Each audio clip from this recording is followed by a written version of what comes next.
Welcome to Pindar Poetry. We hope you learned something new. You start by removing the trim so you can see the mechanism. This is critical because you must work on visible parts.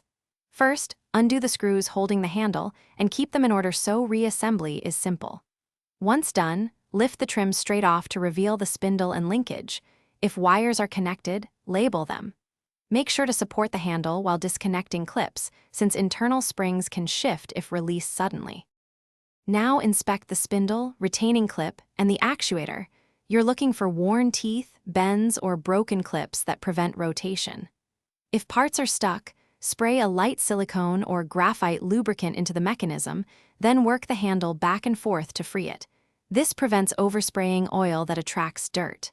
If a clip or spring is broken, remove the fragment carefully with needle nose pliers, and prepare the replacement so the mechanism can return to proper tension and alignment.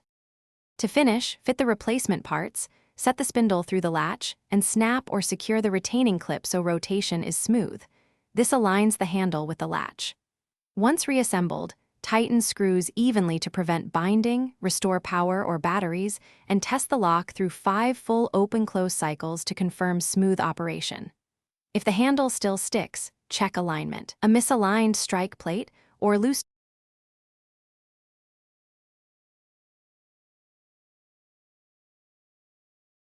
Thanks for watching. Consider subscribing if we helped you.